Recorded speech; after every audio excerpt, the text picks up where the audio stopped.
Hoje a nossa aula vai ser sobre juros. Lembrando aqui que a gente começou falando um pouco sobre uma economia monetária. Depois de falarmos sobre economia monetária, nós falamos um pouco da relação entre o lado real e o lado monetário. E para expor esse lado real, a gente falou sobre o PIB pela ótica da demanda agregada, em que eu tenho o PIB é igual ao consumo das famílias, aos investimentos das empresas, mais os gastos do governo, mais o resultado do setor externo, que é exportação menos importação. Depois disso, nós falamos um pouco sobre inflação e agora a nossa aula é sobre juros. Bom, mas o que é juros, né? Todo mundo já ouviu falar em juros. Se eu vou pegar um dinheiro emprestado, eu vou ter que pagar com juros. Se eu for fazer um financiamento, eu preciso saber qual o valor do empréstimo que eu vou pagar, quais são os juros. Se eu vou comprar uma geladeira nova nas Casas Bahia, eu vou ter que ver qual é o valor que eu vou pagar das prestações, porque provavelmente se eu for parcelar muitas vezes, eu vou pagar com juros. Então, juros é uma palavra que a gente vê com muita frequência na economia, e a gente tem que ter clareza que a gente tem uma infinidade de taxas de juros e a gente vai falar um pouco de cada uma delas, ok? Teoricamente, a nossa referência principal aqui na parte de juros é a obra de Keynes. A obra de Keynes é denominada Teoria Geral do Emprego, do Juro e da Moeda, e aí ele fala um pouco da relação entre essas três variáveis na economia. Qual a relação do emprego com a relação dos juros e da moeda? Basicamente, nós vamos relacionar de forma mais intensiva a moeda com os juros. Por quê? Porque aqui tem alguns fatores que contribuem para determinar a taxa de juros. E aí a gente vai ver a taxa de juros como sendo o preço da moeda. De uma forma bastante simplificada, a gente poderia dizer que a taxa de juros é o preço do dinheiro. Então, se a gente for pensar lá, retomando os conceitos de oferta e demanda lá da disciplina de microeconomia, a gente pode pensar assim: quanto mais tem de um determinado produto, menor é o preço, não é isso? Então, a gente poderia pensar assim: quanto mais moeda eu tenho, menor vai ser o preço dessa moeda. Ou seja, se a gente for pensar em juros como o preço da moeda, quanto mais dinheiro em circulação eu tiver na economia, menores tenderão a ser os juros, ok? Então, tem a ver com esse primeiro item aqui, a quantidade de moeda em circulação. Quanto mais moeda em circulação eu tenho, menores tendem a ser as taxas de juros. Por exemplo, se eu tiver precisando de um dinheiro emprestado para lanchar na hora do intervalo e tiver apenas um aluno para me emprestar esse dinheiro. Esse aluno pode ter ali R$10 dentro da carteira, ele é o único que está com R$10 disponível e eu estou morrendo de fome, preciso comprar, a cantina não vende fiado. Esse aluno que tem esses R$10 pode virar e falar assim: professor, olha, eu te empresto esses R$10, mas você precisa me pagar amanhã e quando você for me pagar, você vai ter que me pagar R$20 ao invés de pagar só 10. O que ele está me cobrando? Ele está me cobrando os juros para ele me emprestar o dinheiro dele. Só que se ao invés de ter só um aluno que tem R$10, se todos os alunos da sala tiverem R$10, a chance de eu conseguir esses R$10 para pagar os mesmos R$10 ou um pouco mais que R$10 depois de um determinado período vai ser bem maior, não é isso? Então, quanto mais dinheiro tiver na economia, ou seja, quanto mais alunos tiverem dinheiro para me emprestar em sala de aula, maior a chance de eu conseguir pagar menos por esse empréstimo desses R$10, entenderam? Bom, a outra questão é a preferência pela liquidez. A gente viu lá quando a gente foi falar de sistema monetário que a gente tinha o sistema de liquidez dos ativos, não é isso? E que o ativo plenamente líquido da economia é o dinheiro, é a moeda. E aí a gente tem ativos líquidos que eles podem se tornar moeda com mais facilidade, e a gente tem aqueles ativos que são ilíquidos, que é muito difícil eu fazer um determinado produto voltar a virar dinheiro. Não sei se vocês se recordam, mas a gente deu o exemplo de equipamentos específicos construídos para algumas fábricas, ou, por exemplo, quando eu faço instalações num apartamento, compro um apartamento novo, faço a mobília desse apartamento, depois eu não consigo, se eu quiser, por exemplo, trocar essa mobília, é muito difícil eu conseguir vender os restos, por exemplo, de um armário de cozinha, né, ou de um guarda-roupa, já que foi feito especificamente para aquele espaço, fica muito difícil eu fazer aquele produto voltar a virar dinheiro, né? Diferente, por exemplo, de obras de arte, de carros, de terrenos, que são coisas que eu consigo comprar, mas que há mercados organizados nos quais eu vou conseguir vender isso depois e retomar o meu dinheiro de volta. Então, quanto mais fácil for de eu fazer uma determinada coisa voltar a virar dinheiro, mais liquidez essa coisa tem. E aí, obviamente, a moeda, por ser moeda, né, ela já é o ativo mais líquido. Então, eu consigo comprar qualquer coisa com dinheiro, né? Praticamente qualquer coisa hoje em dia. Então, isso vai indicar o quê? Que, em geral, os agentes, eles podem ter preferência pela liquidez. O que é isso? É preferência em ficar com o dinheiro. Então, em momentos de muita incerteza, pode ser que os agentes não queiram emprestar dinheiro. Por exemplo, nesse contexto em que a gente está, né, de uma possível crise financeira, econômica instaurada por conta da pandemia, a tendência vai ser, provavelmente, os bancos não quererem emprestar muito dinheiro. Então, a tendência vai ser, e a possibilidade, né, desses bancos não receberem esses empréstimos, talvez seja maior.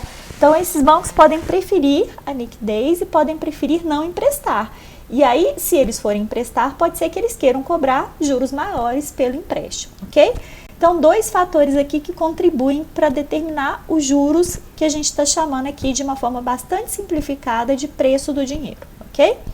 Bom, e aí os juros vai ser justamente, se a gente for falar de uma forma um pouco mais complexa, o prêmio por abrir mão da moeda ou o prêmio por abrir mão da liquidez, considerando que a moeda é o ativo mais líquido, ok?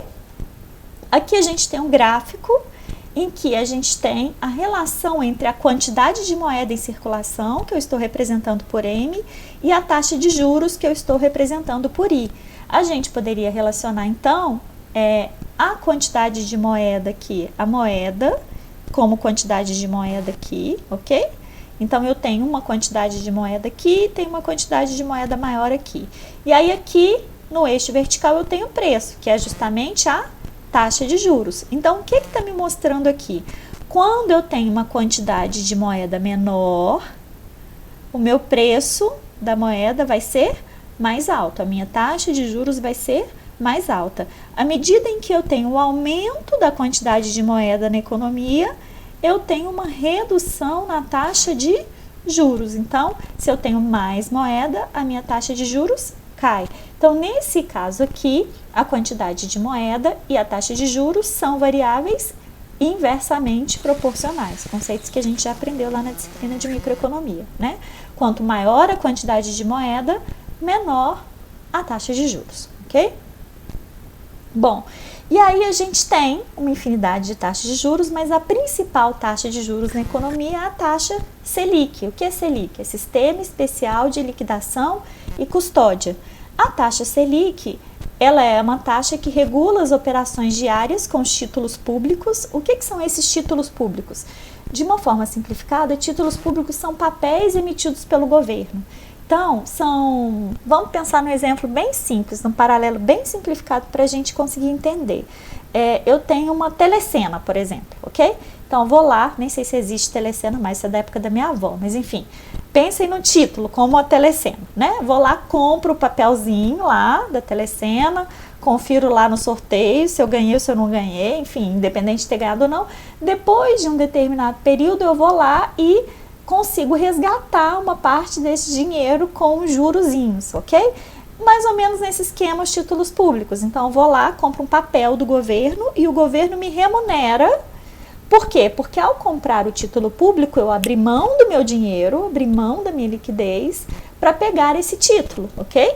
Então, eu vou ter que ganhar um prêmio por isso. Esse prêmio é a taxa de juros, no caso dos títulos públicos, a taxa Selic. Né? Mesma coisa, por exemplo, de quando eu deixo meu dinheiro no banco e o banco me paga juros da poupança. Por que o banco me paga juros? Porque eu estou abrindo mão do meu dinheiro, da minha liquidez, para deixar esse dinheiro disponível para o banco, ok? Bom, e a taxa Selic é a taxa básica da economia brasileira, fixada pelo Copom, que é o Conselho de Política Monetária, ok? Então, o Comitê de Política Monetária, ou Copom, é o órgão decisório da política monetária do Banco Central do Brasil, responsável por estabelecer a meta para a taxa Selic. O comitê foi criado em junho de 1996, com o objetivo de estabelecer um ritual adequado ao processo decisório de política monetária e aprimorar sua transparência. Para que serve, na verdade, gente? Então, as reuniões, o Copom realiza um conjunto de reuniões ao longo do ano. E para que ele define já essas reuniões previamente e por que a taxa de juros ela é definida nessas reuniões do Copom? Para que a economia seja mais transparente, teoricamente, né? Transparência, porque a transparência dá mais estabilidade para a economia, cria um contexto de um pouco mais de certeza, né? Não dá a sensação de caos e de incerteza no ambiente econômico, porque se eu tenho as datas exatas para que a taxa de juros possa ser modificada, eu tenho uma certa confiança que essa taxa não vai se modificar do dia para a noite. Então, o Copom ele estabelece um calendário de reuniões, eu vou deixar para vocês o link também do site do Copom para vocês darem uma olhada. E aí, essas reuniões, elas acontecem aqui, né? A última reunião foi ontem, inclusive eu vou colocar o resultado da reunião para vocês. E essa reunião, ela acontece em 2 sessões. Então, o Copom, ele sempre dá no começo do ano o calendário das reuniões, esse é o calendário das reuniões para 2020. E aí, a primeira sessão da reunião do Copom é reservada às apresentações técnicas de conjuntura, então são apresentados todos os dados da economia, como estava a inflação, como foi o crescimento econômico, como as coisas aconteceram. E na segunda reunião são definidas as diretrizes de política monetária, ou seja, é definida a taxa de juros, no caso ela foi definida ontem, ok? Bom, o mais interessante é que o relatório dessas reuniões ele fica disponível online, então vocês podem entrar lá, né, e ler os boletins de conjuntura econômica que estão disponíveis no site do Banco Central, ali na parte do Copom, ok? Bom, mas além da taxa Selic, que é a taxa básica, aí lembrando, no Brasil a gente tem o Banco Central que define a taxa Selic, nos outros países a gente também tem, né, os bancos que definem as taxas de juros. Então, o Banco Americano define a taxa para os Estados Unidos, eu tenho o Banco da Comunidade Europeia, eu tenho agora, né, o Banco da Inglaterra, que não faz mais parte da Comunidade Europeia, eu tenho o Banco do Povo da China, então eu tenho nas diferentes economias os bancos que definem as taxas de juros. E aí, eu tenho uma variedade das taxas de juros além da taxa Selic. Então, eu tenho, por exemplo, a TR, que é determinada pelo Banco Central para remunerar a poupança. Eu tenho, por exemplo, a TJLP, que é a taxa de juros de longo prazo, que é determinada pelo BNDES para financiamentos de longo prazo. E além dessas taxas definidas pelo governo, os bancos eles podem definir as suas próprias taxas de juros, né? Então, quando o banco, por exemplo, me cobra um juros exorbitante de cheque especial, é o banco comercial, né? Um Bradesco, Santander, Itaú da vida, que está definindo qual é a taxa que ele quer me cobrar, né? As taxas de financiamento de imóveis, as taxas de empréstimo consignado, tudo isso é definido pelos bancos comerciais. Teoricamente, quanto mais dinheiro os bancos têm para oferecer aos seus clientes, menos eles cobram pelo empréstimo. E o preço que os bancos cobram é a taxa de juros. Eu digo teoricamente, gente, porque nem sempre há uma consonância entre a maior quantidade de dinheiro e uma maior quantidade de empréstimo dos bancos, né? Depende da estabilidade econômica e de uma série de outros fatores, mas a tendência vai ser essa. Se o banco tem mais dinheiro para emprestar, lembra lá da regrinha? Quanto mais dinheiro, menor o preço, ou seja, quanto mais dinheiro disponível para emprestar, menores tendem a ser os juros. E a tendência seria os bancos comerciais seguirem a taxa Selic, mas isso não acontece exatamente dessa forma. Os bancos precisam captar recursos no mercado para poder emprestar. Para atrair esse capital, eles remuneram os clientes que depositam o seu dinheiro pela taxa de juros. E aí, gente, é óbvio que a taxa que o banco vai te remunerar para você abrir mão do seu dinheiro é, grande parte das vezes, muito menor do que a taxa que ele vai te cobrar se você precisar pegar dinheiro emprestado, não é isso? Eu ganho muito pouco para deixar meu dinheiro na poupança, mas deixa eu entrar no cheque especial para ver o quanto o banco vai me cobrar, ok? Bom, aqui tem 2 chargezinhas, né? Aqui, perdi carro, casa, móveis, roupa, tudo, na enchente, não, nos juros do cheque especial, então para mostrar, né, o quão exorbitante às vezes esses valores são. E aqui uma outra forma também de cobrança de juros, que são os juros de empréstimos, né? Muitas vezes consignados, os empréstimos que muitas vezes quando a gente tinha a oportunidade de andar na rua, as pessoas, até disso eu tô com saudade, ó, a gente andava na rua e as pessoas paravam a gente para oferecer empréstimo, né? Sem garantia, sem nada. Por quê? Porque tinham juros exorbitantes, ok? E aí tem alguns fatores importantes aqui para definir essa taxa de juros e para definir quando eu vou, por exemplo, fazer uma aplicação financeira. Lembrando aqui, conceito importantíssimo em economia, a diferença entre investimento e aplicação, ok? Investimento é feito pelas empresas quando elas contratam mão de obra, compram equipamento, capital e vão produzir, isso é investimento. Em economia, tudo que eu vou colocar dinheiro para ganhar dinheiro a mais no mercado financeiro é aplicação financeira. Então, eu faço aplicação em ações, aplicação em títulos públicos, aplicação em CDL, em várias coisas, né? Várias possibilidades. Aí é uma infinidade de possibilidades de aplicações financeiras e isso são aplicações, ok? Ninguém faz investimento em poupança, em CDB, investimento em ação. A gente faz aplicação. E aí, qual a relação aqui quando eu vou fazer uma aplicação financeira? Quando eu vou fazer uma aplicação financeira, o que é melhor para mim? O melhor dos mundos seria uma aplicação em que eu tenha uma alta rentabilidade, ou seja, que eu consiga ganhar juros altos, que eu tenha uma alta liquidez, ou seja, que eu consiga pegar meu dinheiro de volta o mais rápido possível e sem o menor prejuízo possível, né? Com o menor prejuízo possível.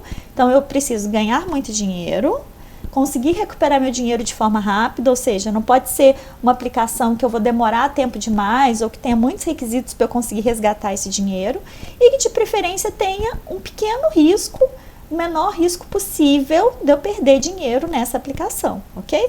Só que, em geral, qual é a regra, né? Apesar do melhor ser uma maior rentabilidade, uma maior liquidez com risco mínimo, em geral, o que acontece é que quanto menor a liquidez, ou seja, quanto mais difícil de eu resgatar meu dinheiro, quanto maior o risco, mais eu vou receber por isso. Então, por exemplo, se eu for pensar numa poupança, qual a facilidade de eu resgatar meu dinheiro na poupança?